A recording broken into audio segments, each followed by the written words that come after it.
¿Por qué Nietzsche detestaba tanto la religión cristiana? ¿Qué fue lo que pudo percibir, tan deplorable, que incluso lo llevó a dedicarle un libro entero? Es bien sabido que el pensamiento de Nietzsche estuvo fuertemente marcado por una oposición clara y contundente hacia la Iglesia y los dogmas que ésta predicaba, pues creía fervientemente que el cristianismo, en su afán de querer influenciar al hombre, había corrompido la esencia misma del ser humano, y tal afrenta no podía ser ignorada ni perdonada. De esta forma, Nietzsche volcó toda su crítica en su célebre obra El Anticristo, donde con el simple hecho de leer el título del libro, ya podemos darnos una idea de la postura que el filósofo iba a adoptar frente al cristianismo que regía su época, exponiéndolo como una religión creada únicamente para negar cualquier forma de vida digna, en la cual los instintos humanos han pasado a convertirse en faltas graves, y donde la debilidad es glorificada como si ésta fuera la mayor de las virtudes.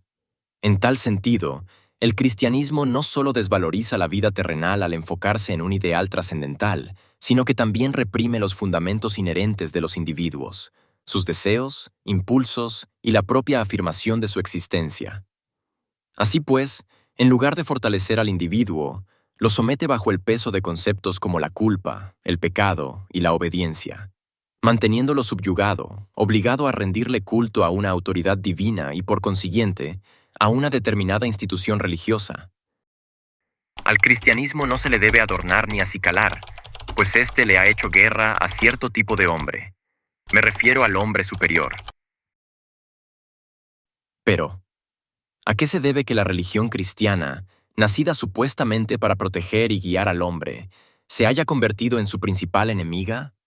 Si Nietzsche todavía viviera, probablemente respondería esta cuestión de forma sencilla. El cristianismo lo único que hace es privarnos de la verdadera experiencia de vivir. Al centrar sus enseñanzas en la renuncia, la obediencia y la promesa de una mejor vida después de esta, la religión cristiana no hace más que desvirtuar al ser humano. En lugar de celebrar las cualidades inherentes a él, lo somete a una cruel existencia caracterizada por la negación de sus instintos, el temor al pecado y una completa subordinación hacia ideas tan divinas como abstractas. Sin embargo, para entender mejor el pensamiento de Nietzsche, deberíamos primero comprender cómo es que el filósofo entendía el cristianismo. Para él, la visión cristiana de la vida estaba caracterizada por un evidente dualismo entre el cuerpo y el alma, en donde lo físico, lo terrenal y lo instintivo eran poco relevantes, despreciados en favor de un ideal trascendental y divino que promete una vida eterna en un más allá. En este sentido, la negación del cuerpo, la vida y sus pasiones nos conducen, en palabras de Nietzsche, a un nihilismo existencial, donde nada parece tener sentido. Al anhelar un reino celestial a donde llegar después de la muerte, el cristiano se aleja de la tierra, reprimiendo lo más que se pueda sus impulsos vitales, y de esta manera, renunciando a la posibilidad de vivir plenamente. Por otro lado, me parece importante resaltar otro de los conceptos cristianos que Nietzsche aborrecía completamente. Me refiero a la existencia de un pecado original, pues esta idea inculcaba en el ser humano la sensación de ser inherentemente defectuoso, culpable y necesitado de redención. Este concepto condiciona al individuo desde su nacimiento, haciéndole más difícil poder celebrar su existencia como algo valioso en sí mismo. De esta manera, en lugar de aceptar la vida con todos sus matices, ya sea de alegría o de sufrimiento, el cristiano se sumerge en una búsqueda inacabable de consuelo artificial, en donde su única esperanza es la promesa de la salvación divina. La filosofía cristiana, según Nietzsche, también fomenta un concepto de moral equivocada, a la cual describe como moral de esclavos. Esta moral nombra a la humildad, la obediencia y la renuncia como virtudes supremas, y desprecia valores como el orgullo, la ambición y la afirmación de uno mismo. Para el filósofo, estas virtudes cristianas no son más que un mecanismo perfectamente diseñado para contener y domesticar al hombre, transformando los instintos más vitales de las personas en defectos y pecados. En este contexto, Nietzsche propone una alternativa radical como solución: la afirmación de la vida. En lugar de despreciar la existencia en favor de un ideal abstracto, aboga por un amor a la vida y al destino, aceptando la existencia en su totalidad. Pues la verdadera libertad surge cuando el ser humano deja de buscar un significado trascendental y aprende a crear sus propios valores, celebrando su existencia como lo que realmente es, una obra de arte en constante evolución. Al denominar Nietzsche a la moral cristiana como una moral de esclavos, lo que hace es defender una premisa ciertamente controvertida y que va en contra de lo que predica el cristianismo. Esta moral nace del resentimiento, de un profundo resentimiento de los débiles hacia aquellos que son más fuertes. Incapaces de competir con los valores propios de los poderosos, los esclavos desarrollan un sistema moral que demoniza las cualidades de los más fuertes. Es así que el poder, la ambición y el orgullo son considerados como faltas graves, mientras que la debilidad, la obediencia y la renuncia son glorificadas como grandes virtudes, sin tomar en cuenta que éstas no son ni buenas ni malas, simplemente son características naturales del hombre. En su núcleo, el cristianismo promueve valores que niegan la vida y el poder, como la compasión, la humildad y el sacrificio. Estas virtudes, según lo que profesa esta religión, son elevadas no porque sean intrínsecamente valiosas, sino porque permiten a los débiles justificar su posición de inferioridad y condenar a los fuertes sin enfrentarlos directamente. De esta manera, el cristianismo lo único que hace es transformar la fuerza en pecado y la debilidad en virtud, creando un sistema de valores que frena cualquier tipo de desarrollo. En este escenario, Nietzsche pone especial énfasis en la compasión, la cual considera uno de los ejes centrales de la moralidad cristiana. Para él, la compasión, lejos de ser una virtud, es una manifestación de debilidad que perpetúa el sufrimiento y obstaculiza la superación personal. Al compadecernos de los demás, no los ayudamos realmente. Más bien, reforzamos su sensación de debilidad y justificamos su incapacidad para enfrentar los desafíos de la vida. Desde esta perspectiva, la compasión no eleva al ser humano, sino que lo estanca en su fragilidad. Por ello, no resulta sorprendente el rechazo de Nietzsche hacia la compasión, ya que es bien sabido que lo que más aborrecía el filósofo era la falta de voluntad para superarse a sí mismo. El conformismo, la mediocridad y la renuncia las consideraba el peor insulto hacia la dignidad humana. Pues, en su visión, el verdadero valor del hombre reside en su capacidad de enfrentarse a las adversidades, trascender sus limitaciones y vivir de acuerdo a sus propios principios y valores. Bajo esta perspectiva, la crítica de Nietzsche hacia el cristianismo parece ofrecernos una visión ciertamente coherente, pues lo degrada a una religión falsa y llena de contradicciones. Incluso en sus fundamentos, la religión cristiana no deja de ser blanco de críticas.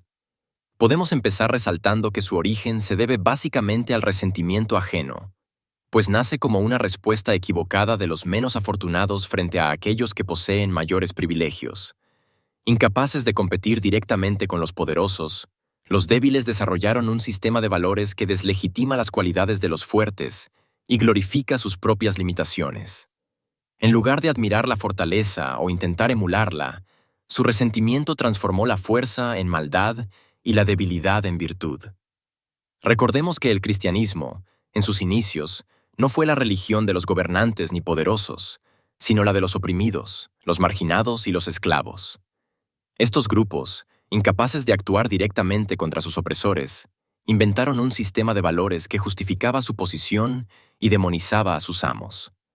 Así, valores como la humildad, la compasión y la obediencia se convirtieron en virtudes supremas dignas de recompensar, mientras que el orgullo, la ambición y la afirmación de la vida fueron condenados como pecados.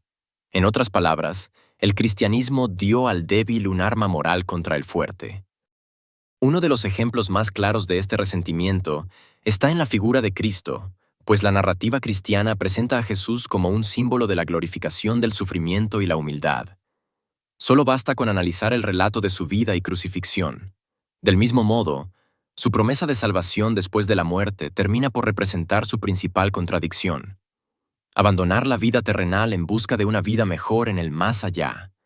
Y en lugar de enseñar a los hombres a superar sus limitaciones y abrazar la vida, lo que hace el cristianismo es prometerles una recompensa en un plano superior, fomentando una actitud pasiva y conformista ante la vida. Esta idea cristiana también es visible en el relato del juicio final, donde los débiles y oprimidos son recompensados con la vida eterna y el paraíso, mientras que los poderosos y exitosos son castigados eternamente. Para Nietzsche, este juicio no es otra cosa que una revancha simbólica, una proyección del deseo de los débiles de ver humillados a aquellos que los superaron en vida. Esta visión solo refleja el profundo rechazo del hombre por la vida que le ha tocado y sus respectivas desigualdades, y en cierto modo, es un pobre intento de imponer una igualdad ficticia basada únicamente en el resentimiento. Por otro lado, debemos también analizar los conceptos de pecado y culpa, que son en esencia las herramientas principales que tiene el cristianismo para someter al hombre. Estas ideas no solo se han encargado de moldear los pensamientos y emociones individuales, sino que han limitado el potencial humano al inculcar un sentimiento de deuda constante hacia una autoridad divina. Después de todo, tales conceptos ni siquiera son propios al hombre, sino que son una construcción cultural y religiosa diseñada para controlar y domesticar a los individuos. En la genealogía de la moral, Nietzsche rastrea los orígenes de la culpa hasta las relaciones económicas de las sociedades primitivas. Originalmente, la culpa estaba vinculada a las deudas materiales. Si alguien causaba daño, debía compensarlo mediante un pago o un castigo. Sin embargo, con la llegada del cristianismo, este concepto se transformó radicalmente. En lugar de ser un asunto de compensación entre hombres, la culpa se convirtió en una deuda espiritual hacia Dios, una deuda que ningún ser humano podía saldar por sí mismo. Esto generó inevitablemente un sentimiento de angustia interna, en donde el individuo se va a sentir perpetuamente juzgado por sus propios pensamientos y acciones. En este sentido, el cristianismo institucionalizó la culpa al introducir la idea del pecado original, pues esta doctrina sostiene que todos los seres humanos nacen con una mancha espiritual heredada de los primeros padres, Adán y Eva, y que solo mediante la gracia divina pueden redimirse. Para Nietzsche, esta idea es profundamente problemática, ya que va a inculcar en cada individuo la sensación de ser inherentemente defectuoso y de sentirse culpable sin haber cometido ninguna ofensa. Y todo esto no solo genera una relación de dependencia con la figura de Dios, sino que también reprime el potencial humano al hacerlo sentir incapaz de alcanzar la plenitud por sus propios medios. La noción de pecado, vinculada al concepto de culpa, también promueve un rechazo de la vida tal como es. En lugar de aceptar las pasiones, los deseos y los impulsos como parte integral de la existencia, el cristianismo los interpreta como fuentes de pecado. Esta visión, entonces, convierte al cuerpo y a la naturaleza humana en algo corrupto, algo que debe ser controlado o incluso negado. En lugar de celebrar la vitalidad y la naturaleza propia del ser humano, la religión cristiana basa todas sus ideas en fomentar una actitud de censura y represión, en donde, en vez de ser un refugio para el hombre, se parece más a una cruel dictadura moral. Así pues, la solución de Nietzsche a esta problemática es radical. Propone abandonar la noción de pecado y culpa y reemplazarla con una afirmación de la vida y de la voluntad de poder. En lugar de ver los impulsos humanos como algo malo o corrupto, sugiere que los aceptemos como expresiones naturales de nuestra vitalidad. Y en lugar de cargar con una deuda eterna hacia un ser divino, nos invita a asumir la responsabilidad de nuestras acciones y a crear nuestros propios valores y principios. En este contexto, el concepto de superhombre adquiere una relevancia fundamental. En la filosofía de Nietzsche, el superhombre no está atado a las ideas de pecado y culpa, tampoco busca redención en un más allá ilusorio, sino que encuentra el verdadero significado de la existencia en el aquí y el ahora. Es un individuo que ha trascendido la moral tradicional y, en lugar de someterse a valores impuestos por la religión o la sociedad, crea y vive según sus propios principios y creencias. Su vida no está regida por la sumisión o la resignación, sino por la afirmación de la existencia. De esta manera, el superhombre representa la culminación del potencial humano, una figura capaz de vivir plenamente, sin miedos ni arrepentimientos. En tal sentido, Nietzsche pronostica que la religión, especialmente el cristianismo, terminará cayendo por su propia mano. Según su perspectiva, esta, Al haberse construido sobre fundamentos débiles y contradictorios, con el tiempo se desmoronará bajo el peso de su propia inercia. Pues, al negar la vida tal como es, glorificando la debilidad y reprimiendo los instintos naturales del hombre, no puede ni debe seguir vigente. Claro, siempre y cuando queramos progresar como individuos y sociedad. El filósofo veía en la modernidad los primeros signos de esta caída inevitable, y esto lo llevó a proclamar su tan famosa frase: Dios ha muerto. Pero, contrario a lo que parecería, Nietzsche no lo hace de manera burlesca o triunfalista, sino que lo hace como la adecuada descripción de una inevitable realidad cultural. La fe en Dios y en los valores trascendentales que sustentaban su existencia. En una era dominada por la razón, la ciencia y los avances tecnológicos, ya no son necesarios. Es entonces que la muerte de Dios se considera como una consecuencia natural de la evolución del pensamiento humano, que ya no puede aceptar como verdades absolutas los dogmas impuestos por la religión. Así pues, la muerte de Dios no se limita a negar la existencia de un ser divino. Más bien, se encarga de exponer un fenómeno cultural y filosófico que marcará el fin de una era. Este nuevo escenario en el que nos encontramos simboliza el colapso de los valores tradicionales que durante siglos habían sometido a la civilización occidental, principalmente aquellos derivados del cristianismo. No obstante, esta premisa no debe ser entendida como un ataque personal contra la religión, sino que es más bien una advertencia profunda sobre la crisis de significado que acompañaría a la modernidad. En un mundo donde la fe se desvanece, los hombres se enfrentarán, ineludiblemente, al sentimiento de nihilismo. Un lugar donde los valores universales que habían guiado nuestra existencia, al día de hoy, han terminado por desaparecer. Por fin hemos entendido que el cristianismo, que había ofrecido la estructura moral y espiritual de nuestra sociedad durante siglos, no es más que una negación de la vida, y es esta la razón por la que está destinada a perecer. Al centrar su mensaje en la promesa de un paraíso después de la muerte, lo único que ha conseguido es quitarle valor a la única existencia de la que somos conscientes. Y al priorizar ideales como la humildad, la obediencia y el sacrificio, centró su pensamiento únicamente en glorificar la debilidad y reprimir al hombre, volviéndolo una especie de animal doméstico incapaz de progresar por sus propios medios. La muerte de Dios representa el colapso de este sistema de valores. Con el avance del pensamiento científico, la tecnología y el escepticismo moderno, las bases de la fe cristiana se han erosionado por completo. Y Dios, como símbolo del sentido y propósito absoluto, entonces ha dejado de ser creíble para la mayoría de las personas. Nietzsche describe este fenómeno a través de la figura del hombre loco, quien anuncia la muerte de Dios, no como un triunfo, sino como una tragedia. Pues con Dios muerto, los valores que dependían de él también lo están, dejando a la humanidad en un completo vacío espiritual. Es así que la profecía de la muerte de Dios va a dejar a la humanidad en peligro de caer en la angustia y desesperación existencial, es decir, en un aparente nihilismo, una condición en la que todo parece carecer de significado y propósito.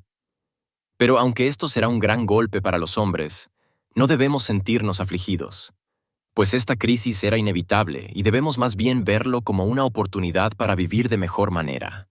Los hombres, de este modo, no debemos lamentarnos por la pérdida de los valores cristianos, sino que tenemos el deber de asumir la responsabilidad de crear nuevos valores. Un proceso en el cual el ser humano deja de buscar sentido fuera de sí mismo y comienza a encontrarlo en su propia existencia. Surge entonces el superhombre como la respuesta de Nietzsche al vacío dejado por la caída de la religión y de sus figuras divinas. Este hombre superior no busca consuelo ni un propósito trascendental, sino que encuentra significado en su propia vida. Asume la responsabilidad de vivir de acuerdo con sus propios valores, aceptando la vida tal cual es, asumiendo los distintos matices de la existencia humana, donde por fin ha entendido que tanto el sufrimiento como la alegría son partes esenciales de la vida y no tenemos por qué renegar de ellas. Esta misma idea puede reforzarse con la famosa alegoría de Nietzsche del eterno retorno. En ella, el filósofo nos invita a cuestionar la forma en que hemos decidido enfrentar nuestra existencia, proponiendo lo siguiente: Debemos vivir de tal manera que, al final de nuestra vida, estemos libres de cualquier tipo de arrepentimiento. De esta manera sabremos que hemos vivido bien, tan bien que, si nos lo propusieran, podríamos repetirla infinitas veces, exactamente como ha ocurrido, sin cambios ni modificaciones, porque estaríamos felices de hacerlo. Cada alegría, cada tristeza, cada momento de felicidad y cada instante de sufrimiento serían entonces aceptados plenamente, sin rechazo ni resistencia, y estaremos dichosos de volverlas a experimentar, pues hemos comprendido que esta es la esencia de la vida y no tenemos que quejarnos por ello, ni mucho menos buscar consuelo en dioses ni religiones. Después de todo, de lo único que podemos estar seguros es que estamos vivos. Y es precisamente esta certeza la que nos debe impulsar a seguir adelante, sin temores ni arrepentimientos. Así que procuremos entonces celebrar nuestra condición como hombres, pues solo de esta forma podremos estar seguros de haber vivido al máximo. Sin más que agregar, y esperando que esta información te haya sido de utilidad, me despido. Gracias y hasta luego.